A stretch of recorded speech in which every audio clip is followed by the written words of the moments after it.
Hello dear student, welcome to my YouTube channel secure science zone. कैसे हैं आप सभी लोग? उम्मीद करता हूँ सभी लोग अच्छे हैं, मस्त होंगे और ज़बरदस्त होंगे। आज हम बात करने वाले हैं बीएससी फर्स्ट ईयर या फिर बीएससी बीएड फर्स्ट ईयर जो भी स्टूडेंट है उनके लिए केमिस्ट्री के इंपॉर्टेंट जो भी क्वेश्चन बनते हैं तीनों पेपर के, वो सारे के सारे हम डिस्कस करने वाले हैं। तो इस वीडियो के अंदर सबसे पहले हम बात करेंगे इनऑर्गेनिक केमिस्ट्री, मतलब आपके पेपर नंबर जो फर्स्ट है उसके जो भी महत्वपूर्ण प्रश्न बनते हैं, इंपॉर्टेंट प्रश्न बनते हैं एग्ज़ाम के अकॉर्डिंग, उसके ऊपर हम डिस्कस करने वाले हैं। और मैं उम्मीद करूंगा कि जो भी मैं आपको क्वेश्चन बता रहा हूं इनमें से आप क्वेश्चन एग्जाम में फंस जाएंगे। बस मेरी यही उम्मीद आपसे कि आप लोग इन जिन क्वेश्चनों को मैं दे रहा हूँ आपको, उनकी आप तैयारी अच्छे से करेंगे। और विश्वास करना, जितना मैं आपको दे रहा हूँ उतना अगर आप पढ़ लेते हैं तो आप अच्छे नंबर आपके कवर हो जाएंगे, टेंशन लेने की ज़रूरत नहीं है। लेकिन अगर आप पूरा पढ़ने की कोशिश करोगे तो समझ रहे हो आपका ही नुकसान होगा, इसमें मेरा कुछ नहीं जाने वाला है। इसलिए मैं आपको बारी बारी से कहने जा रहा हूँ कि जो भी बता रहा हूँ सिर्फ उतने ही क्वेश्चन आप कवर कर लीजिए, बाकी छोड़ दीजिए, ठीक है। तो शुरू करते हैं। सबसे पहला हमारा पेपर जो होने वाला है वो होने वाला है इनऑर्गेनिक केमिस्ट्री का। उसके जो भी मोस्ट इम्पोर्टेंट सिलेक्टेड क्वेश्चन बनते हैं वो भी मैं लेकर के आया हूँ। इसके अंदर क्या होता है, केमिस्ट्री के अंदर छोटे क्वेश्चन ज़्यादा आते हैं, मतलब पार्ट में डिवाइड होते हैं। मतलब फर्स्ट क्वेश्चन है उसके अंदर पहला दूसरा तीसरा पार्ट, सेकंड में पहला दूसरा तीसरा पार्ट, मतलब छोटे छोटे क्वेश्चन बना के रखे पूरा पेपर भर देता है। वैसे तो आपको लगता है कि 8 क्वेश्चन आए हैं, 5 आए हैं, लेकिन उसके अंदर से 15-20 क्वेश्चन हैं। तो फर्स्ट क्वेश्चन है एक बार, बोर्न हेबर चक्कर को उदाहरण सहित समझाइए। तो इसमें क्वेश्चन नंबर फर्स्ट जो है वो है बोर्न हेबर चक्र को उदाहरण सहित समझाइए। ये बोर्न हेबर चक्र जो होता है, या तो इसकी थ्योरी आती है, कई बार तो इसकी थ्योरी आती है, और कई बार क्या होता है इसका एक एग्जाम्पल दे देता है, और एग्जाम्पल देकर वो कह देता है कि इसको बोर्न हेबर चक्कर के आधार पर समझाइए। इसमें क्या होता है, आपका एनर्जी का जो भी स्थानांतरण होता है, जो निर्माण की प्रक्रिया होती है, उसको उस जो भी उदाहरण देगा उसके अंदर आपको समझाना है विस्तार से, ठीक है। इसके अंदर सेकंड पॉइंट जो आपका होने वाला है वो है हाइड्रोजन बंध क्या है। हाइड्रोजन बंध मोस्ट इंपॉर्टेंट है, एग्जाम में पूछा जाता है। इसके अंदर आपको 2 प्रकार के हाइड्रोजन बंध के बारे में बताना है। सबसे पहले आपको डेफिनेशन लिखनी है, हाइड्रोजन बंध क्या होता है, हाइड्रोजन बॉन्डिंग क्या होती है, इसके टाइप कौन से होते हैं। इसके टाइप होते हैं बच्चों 2, अंतराण्विक हाइड्रोजन बंध और अंतराण्विक हाइड्रोजन बंध। इन दोनों को आपको अच्छे से समझाना है, ठीक है। नेक्स्ट क्वेश्चन आपका है वो है परिभाषा।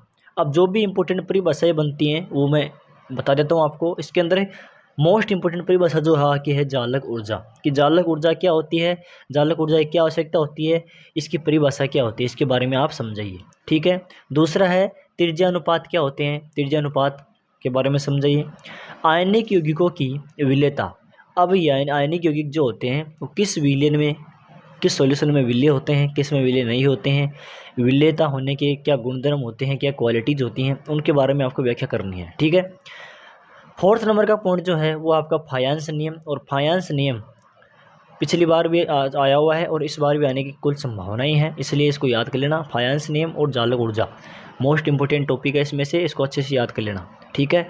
इतने मैं क्वेश्चन दे रहा हूँ, इनमें से भी आपको कुछ सिलेक्ट बता रहा हूँ मैं, ताकि ऊपर आप ज़्यादा फोकस करना, ठीक है। नेक्स्ट क्वेश्चन आपका स्टाइक्योमेट्रिक नॉन स्टाइक्योमेट्रिक त्रुटियाँ जो भी होती हैं उसकी व्याख्या कीजिए, ठीक है। अगला है, ये वाला क्वेश्चन सबसे मोस्ट इंपॉर्टेंट है, क्योंकि जो भी प्रश्न इंपॉर्टेंट होता है उसके मैं पार्ट डिवाइड करके लाता हूँ। इसके अंदर आपका वीबीटी और एमओटी, मतलब वैलेंस बॉन्ड थ्योरी और मॉलिक्यूलर एटॉमिक थ्योरी, ये आपका वैलेंस बैंड थ्योरी और मॉलिक्यूलर एटॉमिक थ्योरी जो होती है उसके ऊपर डिफेंस है, या फिर इन दोनों का सिद्धांत का जो भी पूछ सकता है, या फिर कोई भी एक परमाणु दे देगा, कोई भी एक उदाहरण देकर के उसमें बोलेगा वीबीटी के आधार पर इसकी संरचना को समझाइए, इसके संकरण की व्यवस्था को समझाइए। इसमें समझा देगा एमओटी के आधार पर इसके इलेक्ट्रॉन ट्रांजेक्शन, इलेक्ट्रॉनिक संक्रमण को समझाइए, ठीक है। या फिर दोनों नियमों को पूछ सकता है, किसी भी तरीके से आपको पूछे, आपको याद करना है। आपको बुक में मिल जाएगा वीबीटी और एमओटी, ठीक है ना, अलग अलग देख लेना, उसको पढ़ लेना। फिर ये है, इस प्रकार के क्वेश्चन आपके एग्जाम में बहुत ज़्यादा देखे जाते हैं कि NH3 का द्विध्रुव आघूर्ण NF3 से अधिक होता है, क्यों। ये कारण वाले जो होते हैं उसके कंपैरिजन में ये होता है, उसके कंपैरिजन में ये क्यों नहीं होता है, ऐसे कारण वाले क्वेश्चन अच्छे से आते हैं। और केमिस्ट्री के अंदर तो इनका क्वेश्चन का जो स्टोरेज है बहुत ज़्यादा है, ठीक है ना। अगली मोस्ट इंपॉर्टेंट टॉपिक जो आपका है वो है VSC PER और इसके बीच में वेश पर सिद्धांत लिखिए या फिर वेश पर थ्योरी, कुछ भी आ सकता है एक नाम, लेकिन इसको याद रखना है। VSEPR सिद्धांत लिखिए या फिर VSEPR थ्योरी लिखिए। इसके आधार पर CH4 हो गया, CIF3 हो गया, SF4 हो गया, H2O की जो आकृति होती हैं इनको समझाइए, ठीक है ना। ऐसा क्वेश्चन आपको देखने को मिलेगा। फिर नेक्स्ट क्वेश्चन है संकरण की परिभाषा और विभिन्न नियम। अब संकरण क्या होते हैं, इसके अंदर संकरण की सबसे पहले आपको डेफिनेशन लिखनी है, फिर इसकी परिभाषा का मतलब आपको बता ही दिया मैंने, डेफिनेशन लिखनी है। इसके पार्ट कौन से होते हैं, जैसे sp संकरण हो गया, sp2 हो गया, sp3 हो गया, sp3d हो गया। इन संकरणों की अच्छे से व्याख्या करनी है, इनके अंदर क्या क्या आकृतियाँ होती हैं, संकरण इलेक्ट्रॉन संख्या क्या होती हैं, इलेक्ट्रॉन बंधुता क्या होती है, ऑक्सीकरण अवस्थाएं क्या होती हैं, आकृतियाँ चतुष्फलकीय होती हैं, त्रिकोणीय होती हैं, वो समझाना आपको, ठीक है, रेखीय होती हैं, ये समझाना आपको, ठीक है। अक्रिय युग्म प्रभाव क्या होता है, इलेक्ट्रॉन बंधुता, ये वाला इंपॉर्टेंट प्रश्न है, इलेक्ट्रॉन बंधुता क्या होती है, और ब्राउन ईथर, ये मतलब क्राउन ईथर जो आपका होता है उसको आपको समझाना है, ठीक है। नेक्स्ट क्वेश्चन आपका है एस ब्लॉक तत्वों की प्रवृत्ति को समझाइए। अब एस ब्लॉक वाला आ गया आपका, एस और पी ब्लॉक वाला यूनिट थर्ड आपकी आ गई है। इसके अंदर जो इंपॉर्टेंट प्रश्न बनते हैं वो ये है कि एस ब्लॉक तत्वों की संकुल प्रवृत्ति को समझाइए, कि एस ब्लॉक तत्व जो होते हैं वो संकुल यौगिक किस प्रकार से बनाते हैं, उनकी प्रवृत्ति क्या होती है। इसके अंदर सेकंड पार्ट जो है आपका है जिनोन यौगिकों की संरचना, जिनोन यौगिकों की संरचना व बंधन का वर्णन कीजिए। अब ये प्रश्न हर बार एग्जाम में आता है और इस बार भी आने वाला है, चाहे तो ये बोल दे आपको, चाहे ये दे दे, चाहे ये दे दे, चाहे ये दे दे, इसमें आपको चारों भी दे सकता है या इनमें से कोई भी दो आपको दे सकता है और बोल सकता है इनका संरचना बनाइए और बंध निर्माण की जो प्रक्रिया है उसका वर्णन कीजिए, ठीक है। अगला है कार्बाइड क्या होते हैं, सिलिकेट क्या होते हैं, समझाइए। ये दोनों क्वेश्चन आ सकते हैं या फिर दोनों में कोई भी एक आपका 100% आपका यहाँ से फंसने वाला है, ठीक है। अगला है टिप्पणियाँ। अब टिप्पणियाँ बहुत ज़्यादा थी केमिस्ट्री के अंदर, रसायन विज्ञान के अंदर टिप्पणियाँ भरी पड़ी हैं। BSc फर्स्ट ईयर में जो बच्चे अभी अभी आए हैं उनको लगता है कि टफ पेपर आएगा, तो अभी आपको पहले बता देता हूँ मैं, अभी आपके पास में टाइम है, 2-4 दिन में ये अच्छे से इनको कवर कर लीजिए। पहला नियम है इसके अंदर वर्ग विस्थापन नियम इंपॉर्टेंट है, द्रव्यमान शक्ति क्या होती है, बंधन ऊर्जा क्या होती है, इनकी जो टिप्पणियाँ नहीं, ये परिभाषाएँ हैं, इनको लिखना है, इसको समझना है, इनको याद करना है, ये आपके 12th में भी आ चुके हैं, ठीक है। 9th का क्वेश्चन जो आपका है रेडियो एक्टिव विघटन क्या है, ये आपकी 11th क्लास या 12th क्लास में आए हैं नाभिक वाले चैप्टर के अंदर, उसको अच्छे याद करने में दिक्कत नहीं होगी, अभी आप पढ़ के आए होंगे। रेडियो एक्टिव विघटन को समझाइए। मैजिक संख्या क्या है, ये थोड़ा सा इसको याद रखना बच्चों, इसको ध्यान में देखना कि मैजिक संख्या से आप क्या समझते हैं, नाभिक के स्थायित्व में क्या महत्व होता है, कि मैजिक संख्या जो होती है ये नाभिक के स्थायित्व में क्या इंपॉर्टेंस देती है, मतलब अपने इससे क्या महत्वपूर्ण होता है, क्या योगदान होता है इसका, इसको याद करना है, ठीक है। लास्ट क्वेश्चन आपका होने वाला है ग्रीनियर अभिक्रमक क्या होते हैं, डी ब्रोगली परिकल्पना का सिद्धांत है। अब डी ब्रोगली जो होता है वैज्ञानिक ने, इसने परिकल्पना दी थी, उसको सिद्धांत को आपको व्याख्या स्पष्ट करनी है।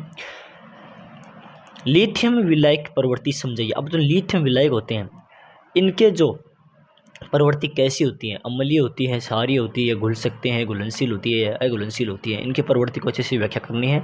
ये है बच्चों आपके इनऑर्गेनिक केमिस्ट्री के सभी मोस्ट इंपॉर्टेंट क्वेश्चन बनते हैं मेरे अकॉर्डिंग, वो सारे के सारे हमें बता दिए हैं, ठीक है। स्क्रीनशॉट लेना चाहो तो स्क्रीनशॉट ले सकते हो, ठीक है। अगर बात मैं करूँ तो ये हो गया आपकी इनऑर्गेनिक केमिस्ट्री पेपर नंबर 5 के सारे मोस्ट इंपॉर्टेंट क्वेश्चन। इसके अंदर मोस्ट एक आपको बात बताने लग रहा हूँ कि इस वीडियो की डिस्क्रिप्शन में एक लिंक है व्हाट्सएप की ग्रुप की, कम्युनिटी ग्रुप है। इसके अंदर क्या होता है, आपको जो भी क्वेश्चन दिए जाते हैं उनकी पहले ही पोस्ट डाल दी जाती है, ठीक है, और बच्चों को इन्फॉर्मेशन दी जाती है कि आज किस चीज़ के क्वेश्चन आएंगे, चैनल रिलेटेड जो भी इन्फॉर्मेशन होती है वो सारी की सारी बता दी जाती है, और मेरा पर्सनल सपोर्ट यहाँ पर रहता है, जो भी आप पूछना चाहोगे वो उसका सोल्यूशन आपको मिलेगा, ठीक है ना। कोई भी दिक्कत आपको नहीं होने दी जाएगी, बस आपको करना क्या पड़ेगा, इस लिंक के द्वारा आपको इस व्हाट्सएप ग्रुप में कम्युनिटी में ज्वाइन हो जाना है, बाकी आगे काम मेरा है, ठीक है। लाइक करना, शेयर करना न भूलें और कमेंट करना जरूर भूलेगा, अपने दोस्तों के साथ में शेयर जरूर करना है, सब्सक्राइब जरूर करना है, नोटिफिकेशन ऑन कर देना ताकि आपको इसका नोटिफिकेशन मिल जाए। बाकी अगर आप लिंक से आप चैनल को ज्वाइन करते हैं तो वहाँ पर ही आपको यूट्यूब क्लासेज का ज्वाइन नोटिफिकेशन मिल जाएगा। Thank you, all the best.